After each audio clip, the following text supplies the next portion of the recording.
All right, number 9 is kind of from a bygone era of taking the derivative. This is actually kind of from chapter 2, really. But it is asking for the third derivative because there's 3 primes there. And then we plug in a -1. And so that would give us the slope of, well, it wouldn't even give us a slope. Well, that'll give us the jerk, okay? It's called the jerk, but we do have to do this in order, so let's go ahead and do 28 x to the third second minus 10x plus 4. Okay, that's the first one. Now I always worry about going this, thinking this is too easy, and so I end up making a mistake. So I'm going to double check just because I don't want to make a mistake in the videos. Negative 10x plus 4. Okay, so that's good. So now the second derivative. Okay, 3 times 20 carry the 2, that's 84x squared plus 48x minus 10. Okay, and then we got the triple, the third derivative, which is 2 times 84, 168x plus 48. Now that's going to be easy enough. We're just going to go ahead and plug in a -1. Okay, so let's, no, not equals. We're going to go 1, 2, 3, plug in -1. And 168 negative plus 48 is going to give us 120. Okay, so 120 is our final answer. All right, now let u and v be differentiable functions at x equals 1. Okay, so we can take the derivative when x equals 1, such that u of 1 equals -5, v of 1 equals 3. The derivative of u of 1 is -2, and the derivative of 1 at v is -1. We're going to find the derivative with respect to x in this right here. Okay, so with respect to x, okay, notice that this is like having y's.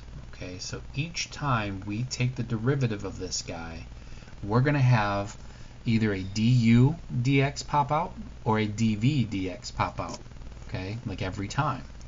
So we're going to go ahead and take the derivative of this guy, and then we will plug in a 1. Now notice that the 1 is there each time. Okay, we know what all of them equal. Okay. Okay, so let's make sure that the d1, yeah, this. Yep. Okay. So here we go. I just want to make sure I get all my ducks in a row here. Taking the derivative with respect to x first would be 8, okay, du dx. Now du dx, we don't have to write du dx, but they did have d and dx. But what they gave us is u prime. Now that's saying the same thing. So what I'm going to write is I'm going to write times u prime, okay? But I just don't feel like writing du dx, okay? So I take the derivative of 8u, and it is just 8, but then multiplied to whatever the derivative of u is with respect to x. So we call that u prime. Now I'm only doing this because he's right here. Okay? Just that's u prime. Okay, now the next one, plus 4, and then v prime. Okay? Now it looks like we have minus 3u times v. Okay, so now I'm going to be really careful here, and I'm going to take the derivative of u times v. Okay, so take the derivative of the first, but not the second, plus don't take the derivative of the first, but take the derivative of the second. Okay, now again, we are at 1, and this has to be consistent with every single value here. So notice how this is just a straight up substitution now.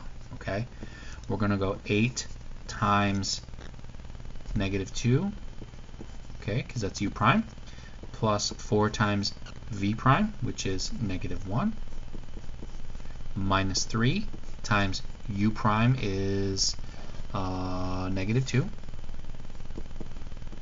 times v, which is 3, and then plus. Now notice that I've got big, in fact, let me make brackets here. Okay, let's make brackets there, so it makes sense of what we're doing here. Okay, So we're in this slot here. We're right there. All right, and then u is actually -5. Okay, so -5 times v prime, which is -1. Okay, so now we're just back to basic math here. We've got -16 minus 4. Okay, so far we got -20. Then we're going to do -3 times this whole thing, which is -6 plus +5. Okay, now be careful here. I hate it when I make mistakes at this level. This absolutely drives me nuts. But I'm going to combine these two, but then I'm going to subtract 3 times -1, right? So this is -20 plus 3, which is -17. And I hope I didn't make a simple mistake here. This is my kryptonite right here. I can do this part, but the kryptonite, oh, you know, shoot, I can even make a mistake here. But I'm pretty sure I nailed that one. We got that guy. Let's do one more for this video. Find the x-coordinates of all points on the graph of this function, this cubic function, at which the slope of the tangent line is 4. Okay, so I'm going to get the formula for the slope, and then I'm going to set that equal to 4 to figure out what values of the x-coordinates it has to be. So let's take that derivative. Okay, and I'm glad it's a cubic because now, oops, you know what? Let me just go ahead and just take the derivative. 3x squared minus 4x plus 5x.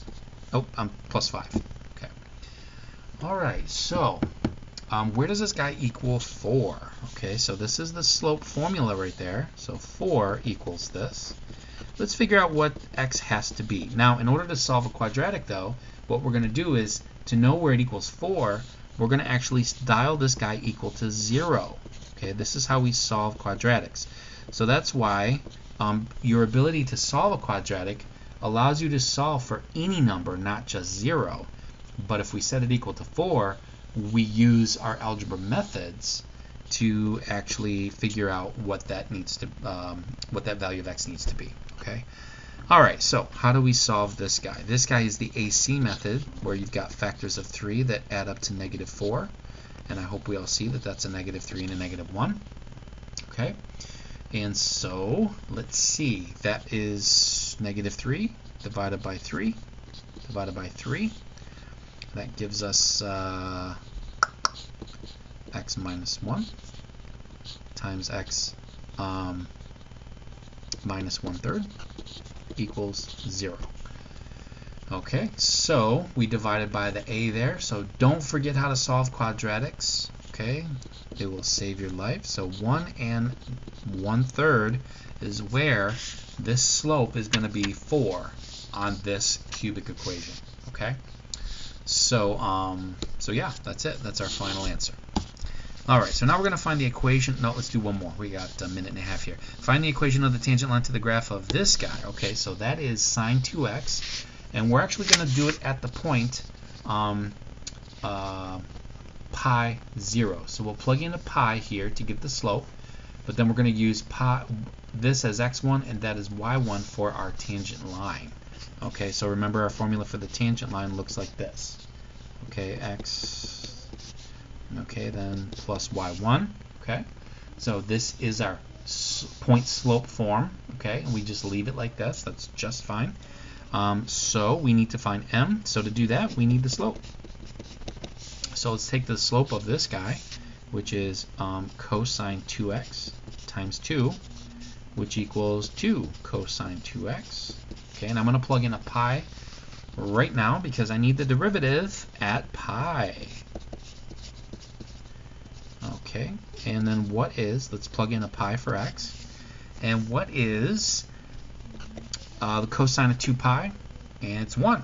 Okay, cosine of 2 pi is 1, and you can either use a calculator or go ahead and use the unit circle. So it's 2 times 1 is 2. So our slope is 2. All right, using this point, we've got our slope. We're all ready. The tangent line equals 2 times x minus pi plus 0. Okay, so plus 0, but I don't feel like writing plus 0. So this guy right here is our guy. And if we had time, I would definitely graph that and compare it to this, and you'd find that this guy just kind of brushes right off of pi 0. Okay. Since we just got one left here on this page, we're going to go ahead and do this. We're going to find the second derivative, so let's go ahead and attack the first one. So let's go 2, then it's going to be negative sine of x over 2 times 1/2, because the derivative of x over 2 is just going to be 1/2. So these 2's actually cancel out, so you get negative sine x over 2. Sorry, I lost my balance there. Okay. All right. So that's the first derivative. Let's take the second. Okay. So now we go negative cosine. Okay. The negative stays there, even though the sine, the derivative of him is positive cosine. The negative sign is still there, so he will stay. Then this guy goes x over 2 times that derivative there. Okay, and it feels like things should cancel out here, but they don't. Okay, they just stay just like that. That's our second derivative. All right, and that's the end. All right.